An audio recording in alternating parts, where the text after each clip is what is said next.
So hello guys, और आज हम इस वीडियो लेसन में बात करने वाले हैं मे और माइट के कुछ एक यूसेस के बारे में। So watch this video till the end and you will definitely find something new here. So शुरू करते हैं इसके कुछ एक यूसेस के बारे में। देखिएगा, मे का जो यूसेज होता है, सबसे पहले अगर अपने बात करें फैक्चुअल पॉसिबिलिटी की, तो ये होती क्या है।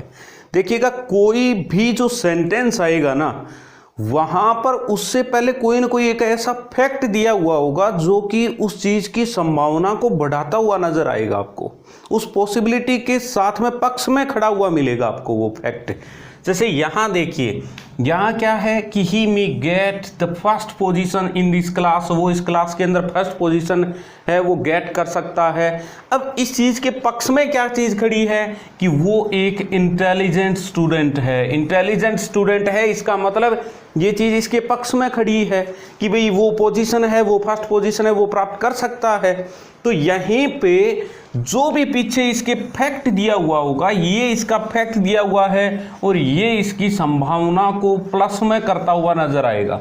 अगर यहां कोई ऐसा फैक्ट दे रखा हो, यहां कोई ऐसा फैक्ट दे रखा हो जो उस चीज को माइनस में करता हुआ नजर आए, उस चीज की संभावना को, उसकी पॉसिबिलिटी को घटाता हुआ नजर आए, then we will use might here in this type of sentences. दूसरा है परमिशन, फॉर्मल परमिशन। अब देखिएगा, अपने पहले भी बात कर चुके हैं कि इनफॉर्मल परमिशन के साथ में अपने कैन यूज़ करते हैं, लेकिन ज़्यादातर जो फॉर्मल परमिशन होती है वही यूज़ में ली जाती है। इसलिए अपने, हालांकि जो भी अपने स्पोकन के अंदर बात करते हैं वहाँ पे अपने मोस्ट टाइम में कैन का यूज़ करते हैं, और वहाँ से जब अपने उसी चीज़ को रिटर्न की बात करें या कोई ऑफिशियल अगर बात करें तो वहाँ पे हमेशा और हमेशा मे का यूज होता है। अब देखिएगा, इस सेंटेंस में क्या कारण है, सेड टू हिज बॉस। अब ये बॉस है तो सीधी सी बात है ऑफिशियल हो गया, ऑफिशियल हो गया तो यहाँ पे जो परमिशन है वो मे के जरिए मांगी जाएगी। He said to his boss may I gave now. तो यहाँ देखिएगा, इस वजह से यहाँ पे क्या आया है, मे आया है। जो नेक्स्ट है नंबर थर्ड, विश। कोई भी चीज़ के लिए विश, प्रेजेंट सब्जेक्टिव मूड के अंदर आपने पढ़ा होगा इससे पहले। अगर आपने सब्जेक्टिव मूड से रिलेटेड वीडियोस नहीं देखे हैं तो डिस्क्रिप्शन बॉक्स में उनका लिंक दिया हुआ है, पहले वहाँ से जाके इनको मूड वाले जो सेंटेंस हैं उनको क्लियर कर लीजिए।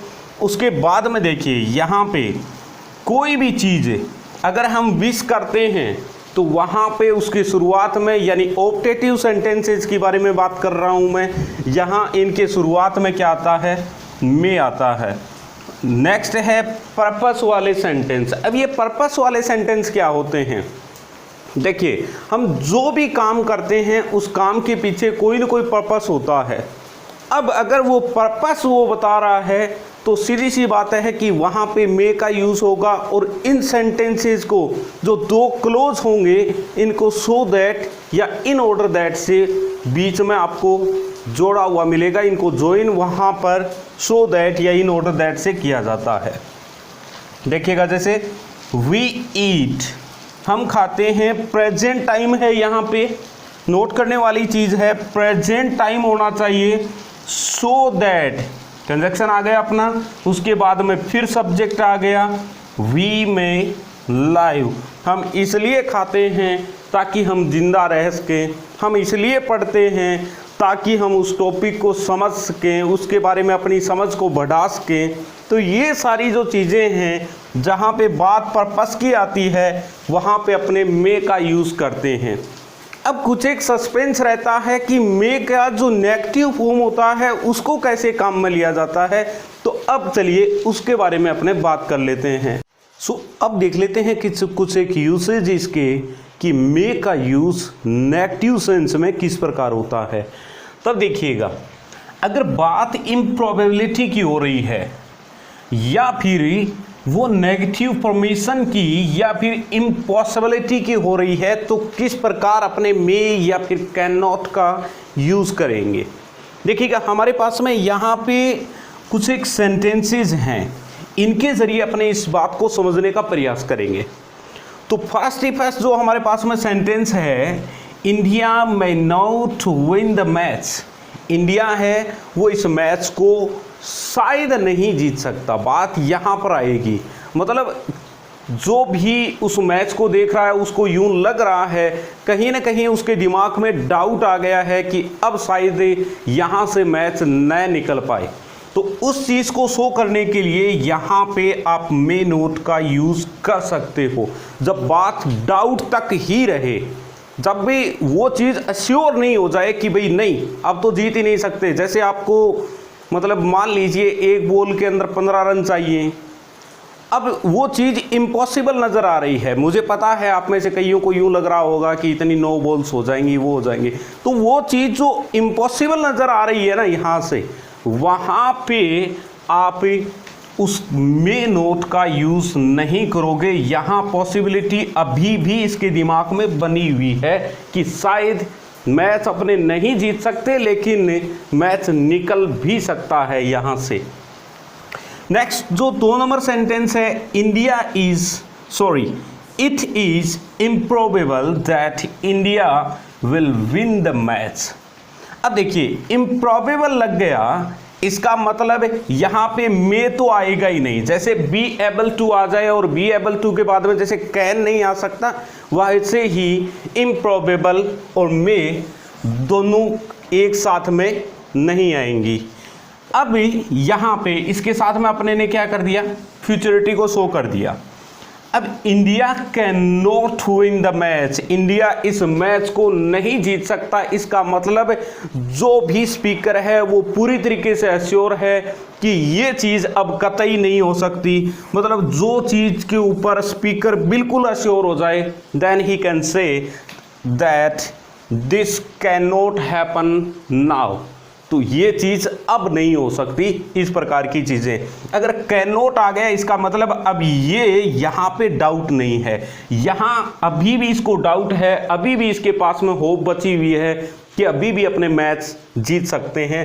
मैक्सिमम टाइम हमारे साथ में यही होता है, मे नोट इसलिए यूज़ करते हैं अपने इस प्रकार के सेंटेंसेस में। क्यों? क्योंकि वी आर ऑप्टिमिस्टिक, हम आशावादी होते हैं, तो इस प्रकार के सेंटेंसेस हम काम में नहीं लेना चाहते हैं। फिर भी कई बार हमें ये पहले से ही पता होता है कि ये चीज़ होने वाली है। मतलब कोई ऐसा बैट्समैन खड़ा है जो कि रन बना ही नहीं सकता बिल्कुल, अगर उसके समय में वो अगर खड़ा हुआ है और वहाँ पर अगर एक बॉल में अगर 15 या 20 रन चाहिए होंगे, तो अपने को यूं लगने लग जाता है कि India can not win the match. तो इस प्रकार की चीज़ें। नेक्स्ट है 4 number, it is impossible that India will win the match.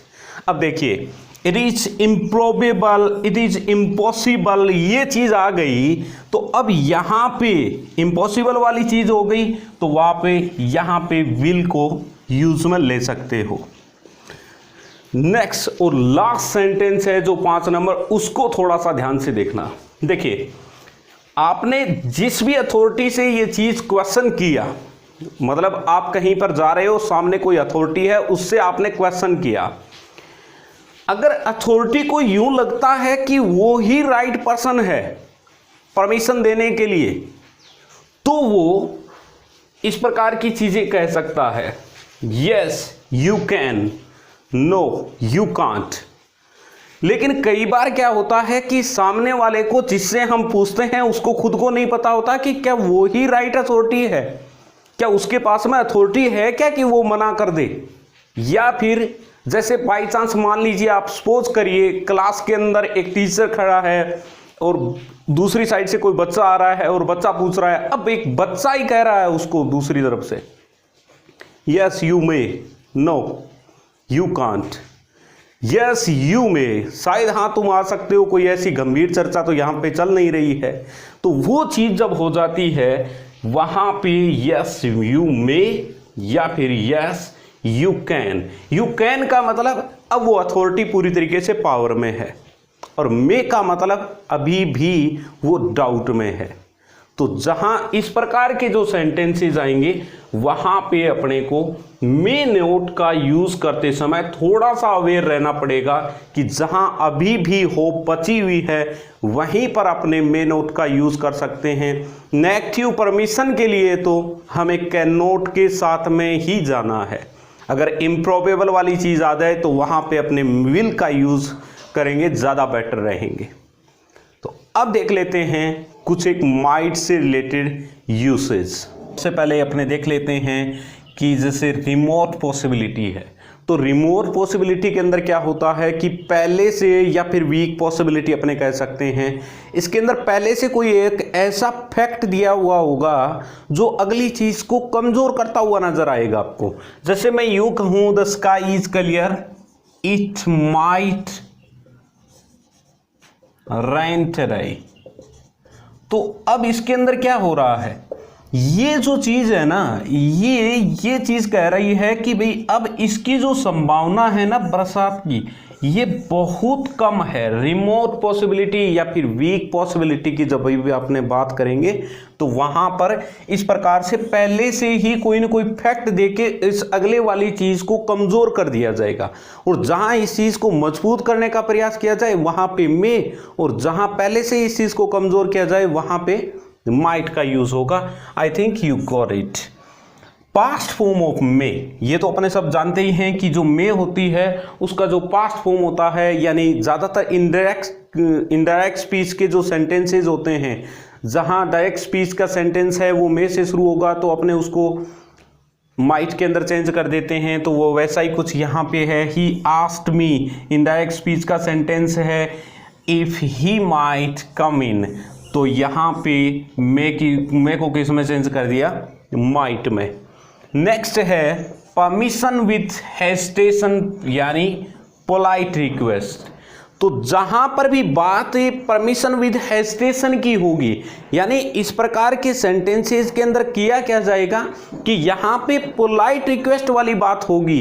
जैसे एकदम बिल्कुल सामने वाला जैसे एक डिफरेंट पोजीशन पे है और जो परमिशन ले रहा है वो एक डिफरेंट पोजीशन पे है, तो इस प्रकार की जो सेंटेंसेस हैं वो अपने को रियल कंडीशन के अंदर वहां देखने को मिलेंगे जहां पर दोनों के बीच में बहुत ज्यादा गैप हो और कोई गैप रखने वाला इंसान हो, वहां पर इस प्रकार की चीजें मिलेंगी। बाकी जनरली हमारी लाइफ के अंदर इस प्रकार की जो चीजें हैं वो नहीं मिलती हैं। अब मान लीजिए कोई ऐसी कंडीशन आ जाए जहां आप मतलब इंसान कांपते हुए या फिर बहुत ज़्यादा हेजिटेशन के अंदर कोई चीज़ के लिए जब परमिशन मांगेगा तो वहां पर माइट का यूज़ किया जाता है। जैसे देखिएगा परमिशन विद हेजिटेशन, यानी बहुत ज़्यादा पोलाइट होना पड़ेगा यहाँ पे, माइट आई सिट हियर। तो अब इस सेंटेंस का मीनिंग क्या है कि जो भी परमिशन ले रहा है वो अगले से पूछ रहा है और उसको बहुत कम विश्वास है कि ये शायद ही उसको बैठने दे यहाँ पे, तो उस चक्कर में यहाँ पर इस प्रकार के जो सेंटेंस होंगे उनके अंदर हम माइट को यूज में लेंगे। मे का यूज जब अपने देख रहे थे तो वहां पे पर्पस वाले सेंटेंस देखे थे, तो जो प्रेजेंट टाइम के होंगे वहां पे तो मे का यूज होगा, और अगर वहीं पर पास्ट टाइम की अगर अपने बात करेंगे तो माइट यूज में लेंगे इस प्रकार के सेंटेंसेस में। देखिएगा आई वॉक्ड पास्ट टाइम हो गया यहाँ पे, इन ऑर्डर दैट ये कंजक्शन हो गया, फिर सब्जेक्ट आ रहा है, अब यहां पे माइट ही आएगा, यानी कोई पास्ट टाइम दे रखा हो पहले, फिर दोनों क्लॉजेस के बीच में इन ऑर्डर दैट या सो दैट ये दे रखे हों, फिर उसके बाद अगर सब्जेक्ट हो और उस सब्जेक्ट के बाद में यहाँ पे अगर यहाँ पास्ट टाइम है तो माइट आएगा, और अगर यहाँ पे प्रेजेंट टाइम है तो यहाँ पे मे आ जाएगा। ये चीज अपने ने अभी मे का जब यूसेज पढ़ रहे थे वहां पे देखी थी। नेक्स्ट है डिससैटिस्फैक्शन। जब बात डिससैटिस्फैक्शन की हो या इरिटेशन शो करने की हो और वो भी प्रेजेंट टाइम के अंदर, तो वहां पे माइट का यूज होता है। जैसे मैं यूं कहूं कि यू माइट सिट साइलेंटली, यानी आपने किसी को बार बार चुप होने के लिए आप कह रहे हो, फिर भी चुप नहीं हो रहा है, लास्ट में जब अपने यूं कहते हैं ना, चुप हो जाए यार, तो वहां पर इस प्रकार के सेंटेंसेस के अंदर अपने क्या काम में लेते हैं, यू माइट सिट साइलेंटली। तो यू माइट सिट साइलेंटली का मतलब हो गया कि वो जो भी स्पीकर है, जिसको भी, जो लिसनर है, जिसको ये सेंटेंस ये बोल के कह रहा है, वो उससे सेटिस्फाई नहीं है। तो वहां पर अपने इस प्रकार के सेंटेंसेस के अंदर इसको काम में ले सकते हैं। और प्रेजेंट टाइम के अंदर जब इसी चीज को अपने सिचुएशन में देखते हैं, कंडीशनल वाली सिचुएशन में देखते हैं, तो वहां आप देखते हो कि माइट हैव, कुड हैव, इनका यूज किया जाता है। वो इसी वजह से किया जाता है कि वहां पर हम उस चीज से संतुष्ट नहीं होते हैं, अगर मैं ऐसा कर लेता तो ऐसा हो गया होता, यानी वहां पर भी एक प्रकार से डिससेटिस्फैक्शन ही होता है। तो इस प्रकार के सेंटेंसेस के अंदर माइट का यूज होता है, और वो भी प्रेजेंट टाइम के अंदर। आई होप कि ये सारी चीज़ें आपको मे और माइट से रिलेटेड जितने भी यूसेज आज बताए हैं वो क्लियर हो गए होंगे। अब इनसे रिलेटेड ज़्यादा से ज़्यादा एक्सरसाइज कीजिए। नेक्स्ट वीडियो के अंदर अपने कुछ एक और मॉडल्स को देखेंगे। इसके साथ में ही इनके साथ में जो भी इनके परफेक्टिव एस्पेक्ट होते हैं उनके बारे में अपने लास्ट में इनका एक साथ में अलग से वीडियो बना के मैं उस चीज़ के बारे में क्लियर करने वाला हूँ। Thanks for watching this video.